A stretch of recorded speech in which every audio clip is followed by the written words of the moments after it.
नमस्कार दोस्तों, मैं हूं नीलेश शाह SSPL सॉफ्ट की यूट्यूब चैनल से। आज हम बात करने वाले हैं सेक्शन 194Q और compliance check under section 206 AB and 206 CCA of income tax act. ये क्या चीज़ है? फाइनेंस एक्ट 2021 में ये सेक्शंस लागू किए गए हैं और उनकी इफ़ेक्टिव डेट है 1 जुलाई 2021। सबसे पहले हम बात करते हैं सेक्शन 194Q की, जिसको payment of certain sums for purchase of goods के लिए लागू किया गया है। यानी कि जो परचेज़र है, हमने पिछले साल 2020 के फाइनेंस एक्ट में सेक्शन 206C सबसेक्शन 1H देखा था, जिसके अंदर की जो सेलर है उसके लिए लागू हुआ था। अब उसका एग्जैक्ट ऑपोजिट यानी ये परचेजर के लिए लागू किया गया है।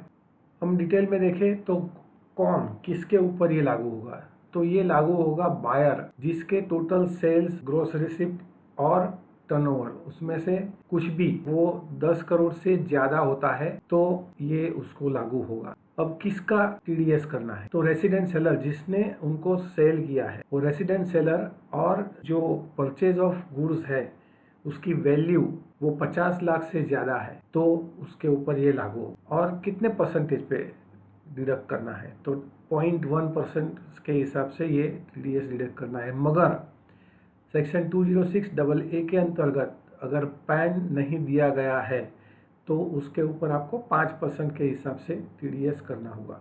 ये TDS कौन सी अमाउंट पे करना है? तो ये 50 लाख से ऊपर की जितनी भी अमाउंट है उसके ऊपर करना है। जैसे 60 लाख का परचेस किया है तो आपको 10 लाख के ऊपर TDS करना होगा। और क्या ये अमाउंट जो है उसके अंदर GST भी गिना जाएगा? तो एक सर्कुलर जो 23/2017 19 जुलाई 2017 का है, उसमें TDS ऑन सर्विसेज के लिए तो बताया गया था कि GST अलग से रखना है और जो बेसिक अमाउंट है सिर्फ उसी के ऊपर TDS करना है। लेकिन 194Q के लिए कोई क्लैरिफिकेशन अभी तक आया नहीं है, तो हमें उसकी इंतज़ार करना चाहिए, एक्सपेक्ट करना चाहिए।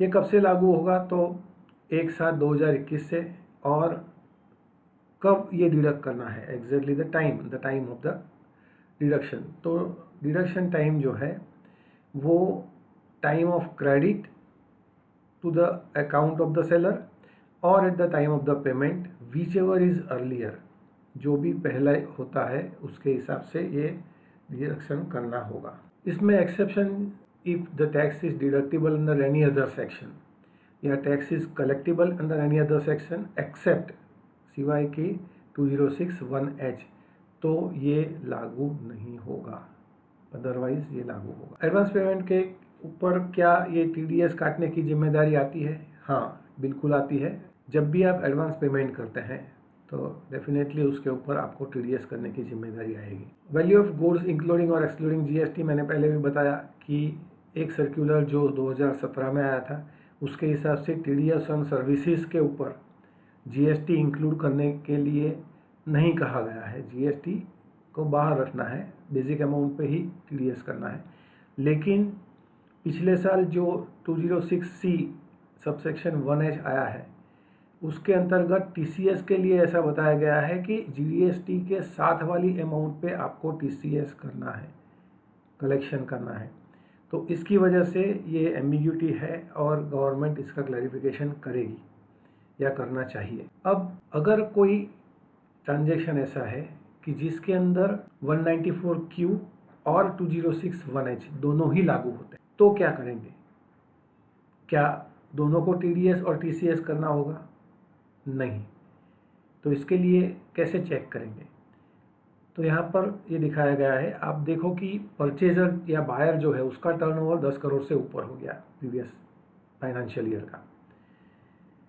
अब उसने किसी सेलर से 50 लाख से ज़्यादा की अमाउंट की परचेज की, तो डेफिनेटली उसको 194Q के अंतर्गत TDS करना पड़ेगा।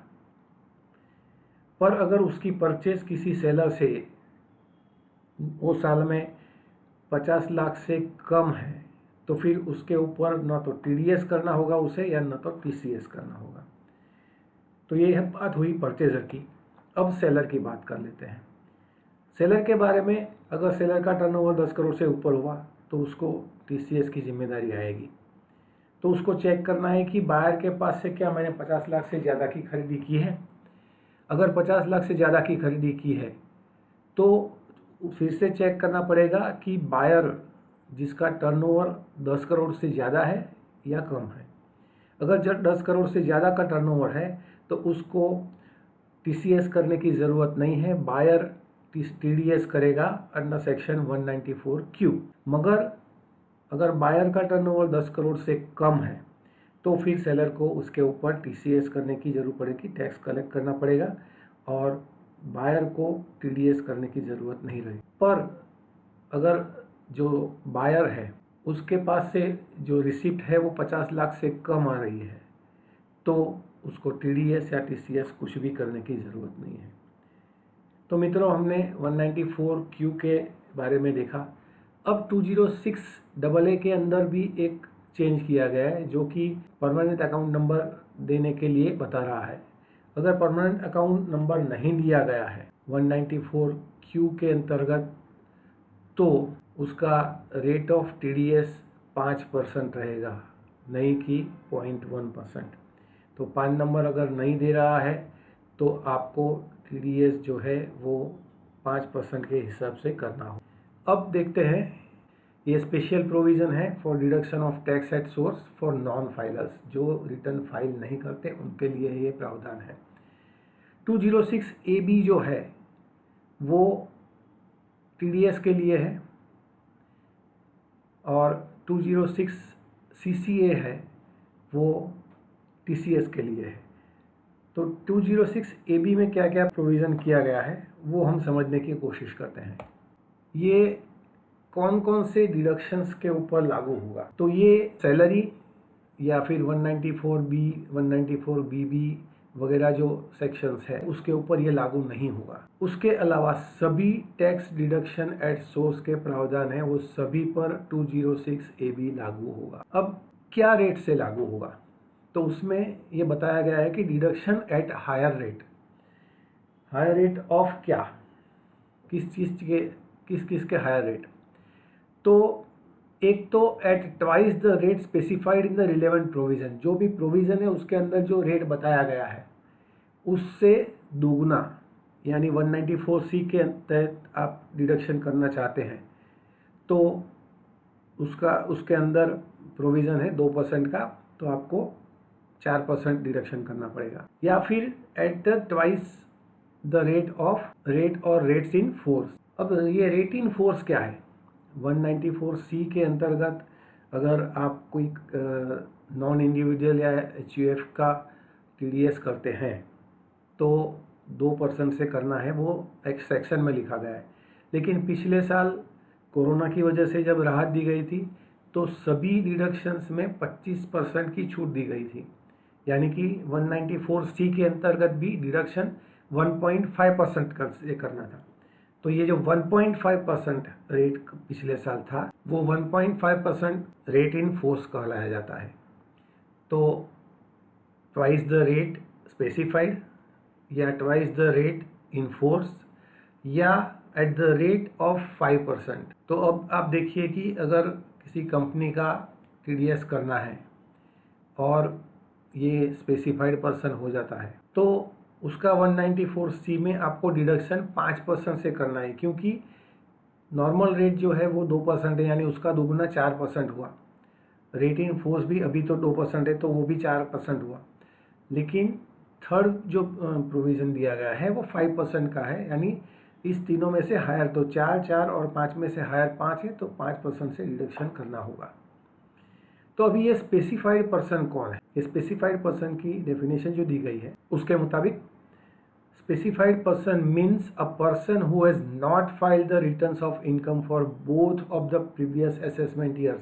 पिछले 2 असेसमेंट ईयर जिसकी date of return filing under section 139 subsection 1 चली गई है, वो उसने अगर नहीं फाइल किए हैं, और यहाँ एंड है, तो और the aggregate of tax deducted at source and collected at source in his case is rupees 50,000 or more in each of the 2 previous year। यानी जो पिछले साल की बात कर रहे हैं, पिछले दोनों साल में उसका एग्रीगेट TDS प्लस TCS 50,000 से ज़्यादा है, ये दोनों कंडीशन सेटिस्फाई होती है तो वो स्पेसिफाइड पर्सन कहलाया जाएगा। और ये स्पेसिफाइड पर्सन के लिए ये प्रोविज़न किया गया है। अब अगर उसमें 206AA भी एप्लीकेबल हो जाता है, जैसे वो डिडक्टी है, उसने अपना पैन नहीं दिया है, तो क्या? तभी higher of the rates in this section and in section 206AA। तो 206AA के अंदर आपको मालूम है कि 20% प्रोविज़न किया गया है अगर पैन नंबर नहीं दिया जाता है तो इसके हिसाब से अगर कोई कंपनी ने जो स्पेसिफाइड पर्सन है और उसका TDS करना है 194C के तहत, तो वो 20% के हिसाब से करना होगा, क्योंकि उसमें 20% हायर रेट होगा। एक्सेप्शन सिर्फ एक है, specified person does not include a non resident who does not have a permanent establishment in India. Same provision TCS के लिए भी किया गया है, इसमें भी सभी प्रावधान उसी के तहत ही है।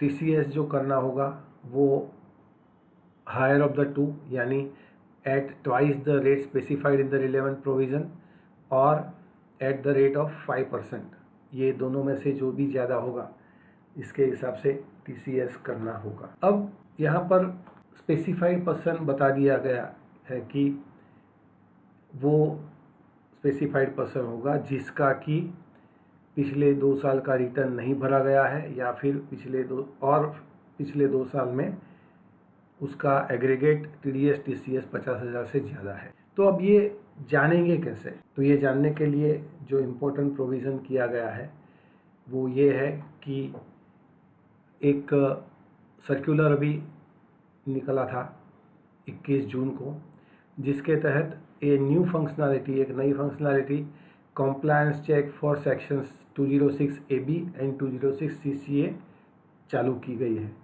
ये नए इनकम टैक्स के पोर्टल पे चालू की गई है, जिसमें कि आप सिंगल पैन भी सर्च कर सकते हैं या फिर मल्टीपल पैन को भी बल्क में सर्च कर सकते हैं। और ये जो लिस्ट है वो फाइनेंशियल ईयर 21-22 के लिए बनाया गया है, और उसमें प्रीवियस ईयर्स जो है वो 18-19 और 19-20 लिए गए हैं। तो ये दोनों साल के प्रोविज़न्स को चेक कर के ये पोर्टल पे स्पेसिफाइड पर्सन का लिस्ट प्रिपेयर कर दिया गया है। अब ये बात समझ लो कि एक बार कोई पर्सन नॉन स्पेसिफाइड हो जाता है, स्पेसिफाइड नहीं रहता है, यानी कि उसने रिटर्न फाइल कर दिया है या उसका एग्रीगेट TDS TCS 50,000 से कम है, तो फिर वो नॉन स्पेसिफाइड ही रहेगा ड्यूरिंग द कंप्लीट ईयर। तो इसके कारण अगर आपने अपना पूरा लिस्ट शुरुआत में चेक कर लिया, तो उसमें से जितने भी स्पेसिफाइड पर्सन है उसको ही आपको अगली बार डिडक्शन के लिए चेक करना होगा कि क्या ये स्पेसिफाइड पर्सन के लिस्ट में से निकल गया है, नहीं निकल गया है। बाकी जो स्पेसिफाइड पर्सन के लिस्ट में नहीं है वो पूरे साल के दौरान कभी भी स्पेसिफाइड के लिस्ट में नहीं आएंगे। तो स्पेसिफाइड पर्सन कैसे जाने, उसके लिए ये प्रावधान किए गए हैं, और वो प्रावधान प्रैक्टिकली कैसे यूज़ करने हैं वो भी हम समझ लेते हैं। एक के बाद एक स्क्रीनशॉट से मैं आपको समझाने की कोशिश करता हूँ कि आपको हकीकत में करना क्या पड़ेगा। सबसे पहले तो आपको incometax.gov.in जो नया पोर्टल है इनकम टैक्स का, उसको ओपन करके अपने टैन नंबर से उसमें लॉगिन करना होगा। आपके जो इनकम टैक्स इंडिया e-filing.gov.in पे आपका टैन रजिस्टर्ड होगा, तो वही क्रेडेंशियल्स यहाँ पर भी काम लगेंगे और उसी से आप इसमें लॉगिन कर पाएंगे। incometax.gov.in पे आप लॉगिन करोगे तो आपके सामने ये स्क्रीन आएगा, ऊपर में राइट में आपका नाम दिखाई देगा। इसमें आपको पेंडिंग एक्शंस के तहत रिपोर्टिंग पोर्टल, पेंडिंग सेक्शन का जो मेनू है उसमें रिपोर्टिंग पोर्टल है, उसको क्लिक करना है। उसको क्लिक करेंगे तो आपके सामने ये स्क्रीन आएगा प्रोसीड के लिए रिपोर्टिंग पोर्टल पे। जैसे ही आप प्रोसीड क्लिक करेंगे आपको ये स्क्रीन मिलेगा। ये स्क्रीन में आपको compliance check, tax deductor and collector select करना है फॉर्म टाइप में, और एंटिटी कैटेगरी में आपने जिस लॉगिन आईडी से लॉगिन किया है उसके हिसाब से वो ऑटोमेटिकली पॉपुलेट होके आ जाएगा। यहाँ पर आप नेक्स्ट करेंगे तो आपके सामने यह स्क्रीन आएगा। ये स्क्रीन के अंदर आपको एंटिटी नेम और एंटिटी पैन डालने की ज़रूरत नहीं है। बाकी की जो डिटेल है वो डिटेल आपको यहाँ भरनी होगी। वो डिटेल आप भर दोगे, उसके बाद में ऐड प्रिंसिपल ऑफिसर क्लिक करोगे तो प्रिंसिपल ऑफिसर को ऐड करने के लिए कुछ इन्फॉर्मेशन मांगेंगे। इसमें आप जैसे ही पैन डालेंगे प्रिंसिपल ऑफिसर का, ऑटोमेटिकली पूरी डिटेल यहाँ पर पॉपुलेट होकर के आ जाएगी, भर के आ जाएगी। वो डिटेल्स में कुछ चेंजेस है तो वो आप देख सकते हैं, करेक्ट कर सकते हैं। और उसके बाद में ये भी डिटेल आएगी, ये भी आपको पूरी भरनी है। ये पूरा स्क्रीन होगा। अब आप सबमिट करेंगे तो अगर आपकी इन्फॉर्मेशन पूरी सही है और कोई एरर नहीं है तो आपको ये स्क्रीन मिलेगा जहाँ पर वो बताता है कि your details have been successfully submitted. और यहाँ पर आपको डाउनलोड एक्नॉलेजमेंट पीडीएफ का ऑप्शन भी मिलेगा। आप उसको क्लिक करके अपना पीडीएफ एक्नॉलेजमेंट डाउनलोड करके सेव कर सकते हैं। अब ये करने के बाद आपके पास एक ईमेल आ जाएगा। जैसे ही ये अप्रूव होगा एक ईमेल आ जाएगा। वो ईमेल के अंदर आपको जो प्रिंसिपल ऑफिसर है उसको ये पोर्टल पे, रिपोर्टिंग पोर्टल पे लॉगिन करने के लिए क्रेडेंशियल्स मिल जाएंगे। उसमें उसका पैन जो है वो आईडी रहेगा और पासवर्ड दिया जाएगा। तो जैसे ही वो मिलते हैं आपको फिर से रिपोर्टिंग पोर्टल पे जाना है। रिपोर्टिंग पोर्टल https://report.insight.gov.in/reporting-webapp/portal/homepage, इसके ऊपर आपको जाना है। इसके ऊपर जाएंगे और लॉगिन करेंगे तो इमीडिएटली आपको पासवर्ड चेंज करने के लिए पूछेगा। यहाँ पर आपको जो पासवर्ड दिया गया है वो करंट पासवर्ड में डालना है और नया पासवर्ड आप जो रखना चाहते हैं नीचे पासवर्ड की पॉलिसी दी गई है उसके हिसाब से आप अपना पासवर्ड बना करके यहाँ डाल सकते हैं। साथ साथ में आपको 2 सवाल पूछे जाएंगे और उसके जवाब आपको यहाँ लिखने हैं जो आपको याद रखने हैं। भविष्य में अगर आप अपना पासवर्ड भूल जाते हैं तो उसको रिट्राइव करने के लिए ये जवाब आपके पास होने ज़रूरी है। इसके बाद में आप जैसे ही लॉगिन हो जाएंगे ये स्क्रीन आपके सामने आएगा। यहाँ पर आपको सिलेक्ट फॉर्म टाइप के अंदर जाकर कॉम्प्लायंस चेक वाला फॉर्म सिलेक्ट करना है और आपका ITD REIN जो है वो ऑटोमेटिकली यहाँ पर आ जाएगा। प्रोसीड करेंगे तो आप रिपोर्टिंग पोर्टल पे एंटर हो जाएंगे। जैसे ही आप रिपोर्टिंग पोर्टल के अंदर आते हैं तो आपको टॉप मेनू में से तीसरी आइटम जो है कॉम्प्लायंस चेक, उसको क्लिक करना है और इसके नीचे आपको compliance check for sections 206 AB and 206 CCA दिखाई देगा। वो आपको क्लिक करना है। उसको क्लिक करेंगे तो आप ये स्क्रीन पर आ जाएंगे। यहाँ पर आपको दिखाई देगा कि आपको 2 ऑप्शन मिलते हैं, एक पान सर्च का और दूसरा बल्क सर्च का। ये पान सर्च का जो ऑप्शन है वो आप एक एक पान डाल करके सर्च कर सकते हैं और बल्क सर्च के अंदर आपको मल्टीपल पान एक साथ में सर्च करने की प्रोविज़न दी गई है। पान सर्च के अंदर आप कोई भी पैन डाल के नीचे एंटर कैप्चा में कैप्चा एंटर करेंगे तो आपको ये स्क्रीन दिखाई देगा और ये स्क्रीन के अंदर आप नीचे बॉटम में देखेंगे तो आपका सर्च का रिज़ल्ट आ चुका है। ये सर्च रिज़ल्ट के अंदर आपने जो पैन डाला है उसका नाम, उसकी पान अलॉटमेंट डेट, उसका पान आधार लिंक स्टेटस जो कि अभी नॉट एप्लीकेबल दिखा रहा है, और specified person under section 206 AB and 206 CCA है कि नहीं है वो यहाँ पर आपको मिल जाएगा। इतना ही नहीं, इसके बाजू में एक PDF का सिंबल जो यहाँ पर है, ये सिंबल को आप अगर क्लिक करेंगे तो आपको ये PDF फाइल डाउनलोड करने के मिल जाएंगी जो आपको अपने रिकॉर्ड के लिए रख सकते हैं। अगर आपको बल्क सर्च करना है। तो बल्क सर्च में क्या होगा वो भी हम देख लेते हैं। आपने जब कॉम्प्लायंस चेक क्लिक करके compliance check for section 206 AB and 206 CCA click किया तो उसमें आपको बल्क सर्च का ऑप्शन टैब दिखाई देगा। वो बल्क सर्च के टैब को आप जैसे ही क्लिक करते हैं उसमें आपको ये स्टेप्स करने पड़ेंगे। पहले तो रिक्वेस्ट प्रिपेयर करने के लिए आपको एक फ़ाइल चाहिए। तो ये बल्क सर्च के अंदर क्लिक करने से आपको CSV टेम्पलेट डाउनलोड करने के लिए बटन मिलेगा। उसको डाउनलोड CSV टेम्पलेट बटन को क्लिक करेंगे तो एक फ़ाइल आपके पास आ जाएगी। आप जिस जिस पैन के स्टेटस जानना चाहते हैं वो सभी पैन उसमें डाल सकते हैं। एक साथ में ये CSV फाइल में आप 10,000 पैन का सर्च कर सकते हैं। उसके बाद में ये CSV फाइल तैयार हो जाती है आपकी, तो उसको आपको अपलोड करना है। जैसे ही आप अपलोड करेंगे आपको अपलोडेड फाइल का स्टेटस दिखने लग जाएगा। तो पूरी फाइल आपकी प्रोसेस हो जाएगी। उसके बाद में वो स्टेटस चेंज होके अवेलेबल हो जाएगा।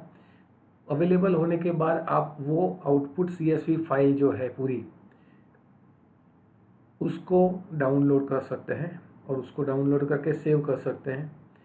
ये फाइल में आपको वही पूरी डिटेल मिलेगी कि वो स्पेसिफाइड पर्सन है कि नहीं, उसका पान आधार लिंक का स्टेटस क्या है या उसका पैन और नाम क्या है, ये सब आपको दिखाई देगा। आपको खास ये याद रखना है कि ये डाउनलोड लिंक जो है वो एक्सपायर हो जाएगी आफ्टर सर्टेन टाइम। करंटली ये सर्टेन टाइम यानी स्पेसिफाइड टाइम जो है वो 24 घंटे का है। तो आपको खास ध्यान रखना है कि आप फाइल अपलोड कर लो, उसके बाद में 24 घंटे के अंदर उसको आप डाउनलोड कर लो। ये डाउनलोड कर ली तो आपके पास पूरे जितने भी पैन है उसकी डिटेल आ जाएगी। उसके बाद में नेक्स्ट टाइम जब डिडक्शन करना है तो आपको सिर्फ स्पेसिफाइड पर्सन का लिस्ट जो आया है उसको ही वेरीफाई करना है। अगर उसमें कोई पर्सन स्पेसिफाइड के लिस्ट में से बाहर हुआ है कि नहीं है।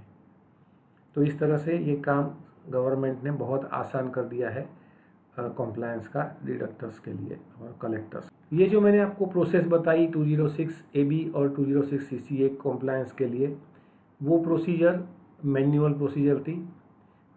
सभी रिटर्न फाइलिंग सॉफ्टवेयर के अंदर इसके लिए कोई ना कोई प्रावधान आएगा। हमारा जो सॉफ्टवेयर है कंप्यूट TDS उसके अंदर भी इसके लिए प्रोविज़न डेफिनेटली आएगा और आपका काम और भी आसान हो जाएगा। The effort is made to avoid errors और omissions in this video and presentation. However, errors may happen. So अगर कोई इसके ऊपर कोई डिसीजन लेना चाहता है तो हम ये रेकमेंड करेंगे कि वो अपने टैक्स प्रोफेशनल का संपर्क करे और उसके बाद में ही डिसीजन ले। ये जो है वो सिर्फ एजुकेशनल पर्पस के लिए दिया गया है।